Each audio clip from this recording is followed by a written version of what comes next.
Lors des universités d'été, eh bien, le parti LFI a une fois de plus fait parler de lui avec une propagande islamo-gauchiste complètement décomplexée. On voit ça ensemble.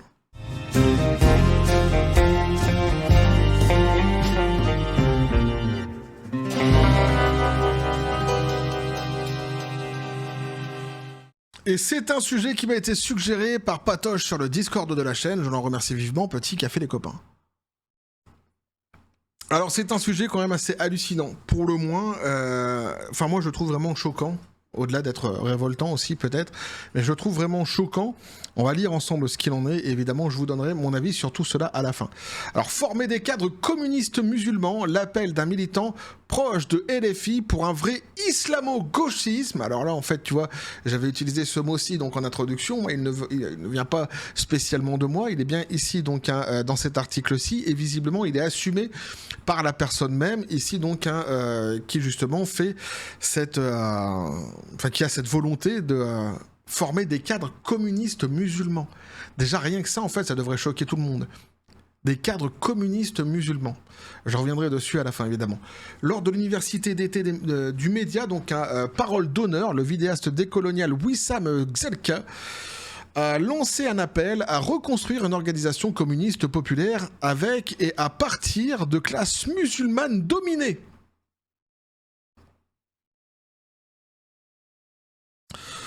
Un proche de la France insoumise, donc un LFI, lance un appel à la gauche. Le militant décolonial Wissam Gzelka a participé à l'université d'été organisée il y a 2 semaines par le média porte-parole par le média Parole d'honneur, auquel il contribue une émission de débat politique pour un regard neuf sur l'actualité en faisant entendre la voix des quartiers et de l'immigration post-coloniale. Alors là encore, tu vois, quand on te dit, la voix des quartiers, moi, je vois aucun problème là-dessus. Quand tu ajoutes derrière l'immigration post-coloniale, déjà là, tu as en fait un désir, on le sent ici, donc, de placer donc, les termes, et donc de placer un espèce de sentiment belliqueux, vindicatif envers le pays en question, puisqu'ici, donc, c'est l'immigration. Donc on est bien de la France dont on est en train de parler, post-coloniale.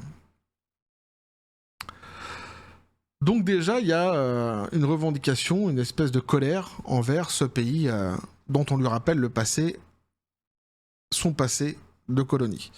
Lors d'une prise de parole sur le communisme décolonial, donc ça continue, tu vois. Le vidéaste a ainsi appelé à construire une organisation communiste populaire avec des musulmans et à former des cadres communistes musulmans en France. Je sais que c'est une idée qui ne plaît pas aux droitards et à une partie de la gauche. L'islam est maintenant ancré en France, a-t-il donc développé avant de poursuivre dans les quartiers. Les mosquées jouent un rôle que les cellules du PCF jouaient dans les années 1950. Elles encadrent, donc elles rassurent, elles socialisent et elles protègent. Évidemment, c'est bien connu, dans les quartiers, tout ça, elles encadrent, elles rassurent, elles socialisent et elles protègent, ça se constate, mais tous les jours, il n'y a aucun problème dans les quartiers, il n'y a pas de fusillade, t'as pas de gens qui meurent, t'as pas de trafic de drogue, t'as pas... Mais non, pas du tout, mais du tout. Elle joue un rôle parfait, en fait, cette organisation, il n'y a aucun problème. Pensez la révolution en France. Je pense que déjà les termes ici sont quand même assez clairs. Ainsi, il faudrait donc, selon le militant de gauche radicale, reconstruire une organisation communiste populaire avec et à partir des classes musulmanes dominées. Toujours, tu vois, cette ambition d'abord de dire « Je suis dans un pays, son passé, ce sont donc des colons, un passé de colonie ». Donc un passé de souffrance, un passé sur lequel il devrait en tous les cas actuellement faire amende honorable et faire génuflexion et demander pardon, premièrement. Et deuxièmement, tu as toujours donc dans ses façons, dans ses rhétoriques, dans ses façons de parler, la façon de dire donc ce sont les dominants, nous sommes les dominés. On est les victimes. On est systématiquement les victimes. Quoi qu'il en soit, de toute façon, nous sommes les victimes. Maintenant, j'aimerais bien qu'il assume donc ce côté de domination et qu'il l'explique concrètement, en fait. Où il se situe. Parce que s'il commence à dire que ça se situe sur le fait que ce sont des étrangers et donc qu'il y aurait une espèce de racisme systémique en France, concernant justement le fait qu'ils soient étrangers. Je pourrais dire qu'il y a d'autres civilisations étrangères qui sont arrivées en France. On va oublier les populations d'Occident blanches, puisque là c'est encore une autre histoire sur le continent d'Occident qui lui est à la base majoritairement blanc, mais on va parler par exemple de ceux qui viennent comme pour eux d'un autre continent, comme ça on prend des choses qui sont tout à fait exactes, qui sont en tous les cas assez similaires et qui n'ont pas la couleur de peau blanche. Tu prends par exemple la communauté asiatique, elle a réussi à s'installer en France, à s'y implanter et à réussir en France. Donc, il n'y a pas de racisme systémique, pour le coup. Alors, former une génération de cadres communistes musulmans, non pas pour islamiser le communisme, mais pour qu'il cesse d'être une implantation hors sol et devienne un outil de libération populaire, et là c'est grave, populaire capable de parler aux masses. Alors je reviendrai là-dessus évidemment, parce que c'est très très grave. Le streamer aux milliers d'abonnés assure encore que c'est à partir du peuple musulman de la France qu'il faut penser la révolution en France, et ce, au nom de l'efficacité politique. On ne construira rien sans les musulmans. L'islam populaire est devenu une forme de vie centrale, de lien et de dignité parmi les classes dominées, lance encore donc un Wissam Zelka. Donc voilà ce que pouvait nous dire l'article ici, les copains. Et pourquoi je dis qu'il y a des choses qui sont extrêmement graves ici, qui sont dites dans cet article-ci? Eh bien, d'abord parce que, on peut le constater, je le regrette, c'est-à-dire que cet individu ne conçoit pas la politique sur l'autel de, justement, la population, sur l'autel de, comment je pourrais dire, de la nation. Il conçoit la politique par rapport à une religion. Je vois pas ce que vient foutre en fait ici donc la religion musulmane, pourquoi elle doit être ajoutée au mot communiste. Je vois pas le délire en fait, je comprends pas. C'est-à-dire qu'en fait on ne parle plus à une nation, on ne parle plus à une population, on ne parle plus à un peuple, on parle au nom d'une religion. C'est pas tout à fait la politique que moi je conçois, et je trouve ça quand même assez étrange pour le moins. Deuxièmement, il y a toujours cette volonté de culpabiliser le français pour le faire revenir à chaque fois sur son passé de colonie. Ce passé de colonie, donc, qui créerait quelque part l'injonction pour le peuple français, d'abord de se taire face à une population qui se dit ici donc dominée, une classe qui se dit dominée, et en plus, finalement, qui demanderait au peuple français identifié comme colon, de s'excuser et de venir payer rétribution sur un passé qui ne concerne plus les Français d'aujourd'hui. En gros, tu as donc cette idée-là. Et derrière ça, et c'est là où c'est le plus dangereux, c'est qu'en vrai, tu as ce qu'on peut sentir plus qu'une colère, parce que c'est répété plusieurs fois, je dirais une espèce de haine, comme ça, sous-jacente dans chaque phrase, concernant la France et concernant le peuple français. Ce qui est étonnant ici tout de même de souligner, c'est que lorsque tu dis qu'à ces gens-là, il y a un peuple français qui existe, on peut les appeler les Français de souche, tu vas avoir ces mêmes personnes ou même d'autres comme Mathieu Kassovitz dernièrement qui est venu dans les médias et qui dit le peuple de souche n'existe pas. Et eux ils vont te dire d'ailleurs le peuple de souche n'existe pas, ils te diront la même chose, ça a toujours été une population d'immigration, etc., etc. Par contre quand ça va dans leur récit, quand ça les arrange tout simplement, le peuple français est bien identifié. Le peuple français il existe. Celui qui doit dire pardon, celui qui doit payer pour les fautes de ses pairs, il existe. Là, il n'y a pas de souci, il n'y a pas de mystère. Donc en fait, quelque part, et c'est peut-être là où, sur le seul point où je pourrais m'entendre avec ces gens-ci, c'est qu'effectivement, il existe un peuple français. Oui, il existe un peuple français, tout comme il existe une immigration en France. Et alors, l'immigration en France, elle n'est pas tout le temps synonyme de problème. C'est faux. Donc en fait, il n'y a pas de masse qui serait comme ça ici, ou de classe qui serait dominée. Il y a de l'immigration en France qui vient d'autres continents, pour prendre des parallèles qui sont assez exacts avec le leur, puisque eux-mêmes viennent d'autres continents. qui se passe très bien. L'immigration asiatique, par exemple, se passe très bien. Et il s'avère d'ailleurs que les Asiatiques souffrent plutôt d'une très bonne réputation aujourd'hui en France. Est-ce que ça a toujours été simple pour eux? Non. Lorsqu'ils sont arrivés en France, ils ont subi de la discrimination, ils ont subi sans doute du racisme, etc. Tu sais, c'est un petit peu pareil partout dans tous les continents dans lesquels tu as un continent qui vient s'installer dans un autre, ça se passe toujours de la même manière. De la même manière que moi, par exemple, si demain je vais avec toute ma famille m'installer au Gabon, il est fort possible que dans un préambule, tu vois, je ne sois pas forcément, en tous les cas, si je ne suis pas bien accepté, je ne serai pas en tous les cas considéré comme un Gabonais. Hein? Donc il y aura une discrimination qui sera faite, je serai ostracisé naturellement. Néanmoins, si sur plusieurs générations, je montre aux Gabonais que ma famille ne crée aucun problème et qu'au contraire, elle s'assimile, elle crée de la richesse dans le pays, m'est avis que j'arriverai au même résultat que les Asiatiques aujourd'hui, c'est-à-dire que ma famille finira par être acceptée au bout de quelques générations, de plusieurs générations sans doute. Voilà.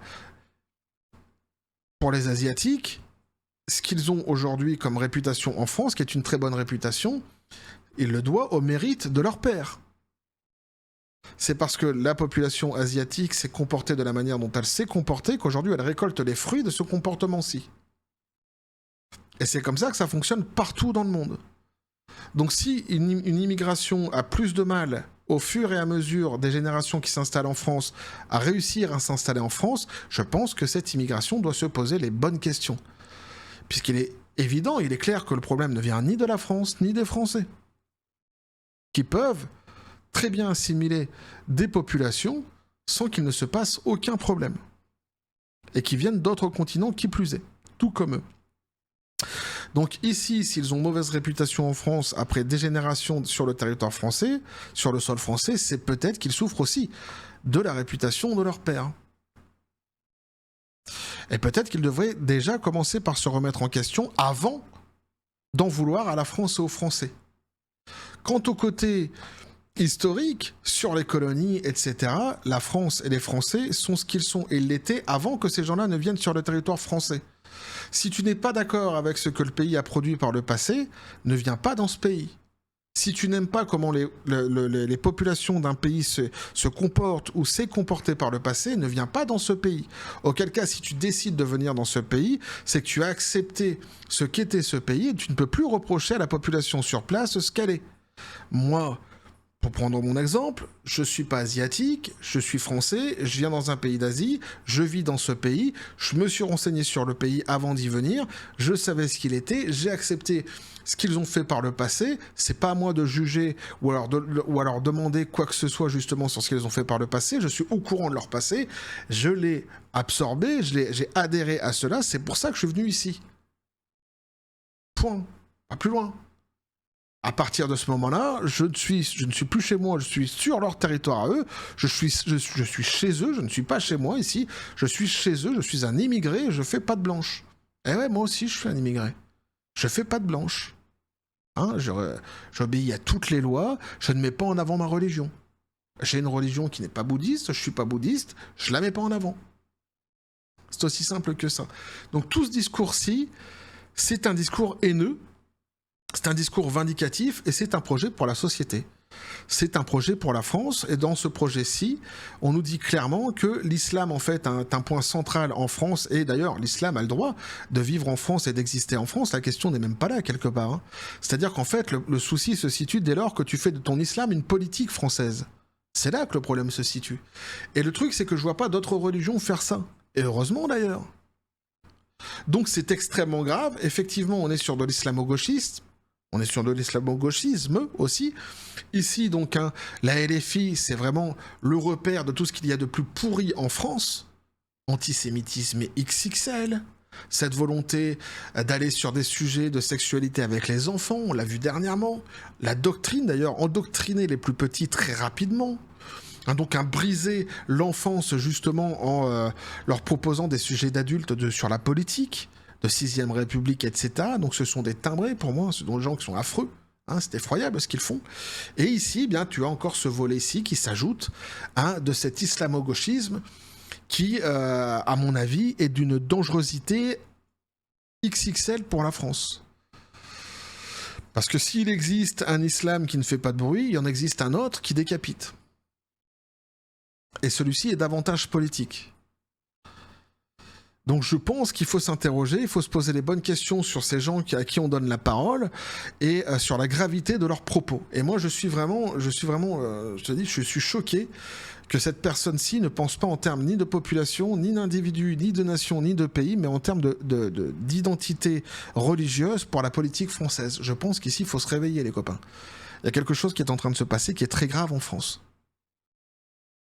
Voilà moi ce que je pouvais vous dire en tous les cas.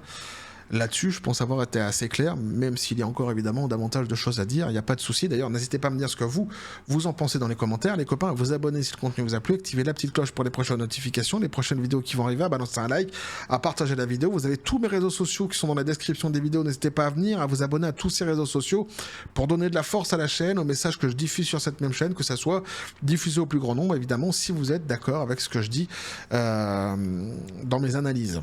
Sur ce les copains, je vous dis comme toujours à la John Spartan, paix et félicité. Pistolet à prout, c'est à toi, qu'est-ce que tu penses de tout cela? Ouais, c'est l'autre face des timbrés. Hein, je suis d'accord avec lui. Quand il dit l'autre face, parce que très souvent sur cette chaîne on parle de wokisme. Mais c'est vrai qu'ici tu es dans l'autre phase de la timbrerie, quoi, des timbrés. Ici tu es vraiment sur quelque chose pour moi qui est extrêmement grave. Et on pourrait s'arrêter sur chacune de ces phrases. Alors d'ailleurs, en plus, tu ajoutes à ça le volet communiste. Hein, je pourrais terminer là-dessus. C'est-à-dire, oui, effectivement, d'accord, on a compris. Hein, le communisme, bon, c'est des millions de morts quand même derrière. Hein. Donc que ça existe encore aujourd'hui et que ça s'agite toujours dans la politique française, pour moi déjà, je trouve ça un truc, je trouve que c'est un truc de dingue. Je trouve que c'est un truc de fou. Voilà. Quand on sait le passé du communisme. Alors évidemment, quand tu ajoutes le communisme à l'islamo-gauchisme qui va derrière, que le mec en plus lui il en fasse une fusion, t'as compris le projet. Il n'y a pas besoin de faire de dessin. N'hésitez pas à me dire en tous les cas ce que vous en pensez. On va continuer à suivre tout cela sur cette chaîne, toujours dans la joie et la bonne humeur tout de même, eh oui. Et que la force soit avec vous.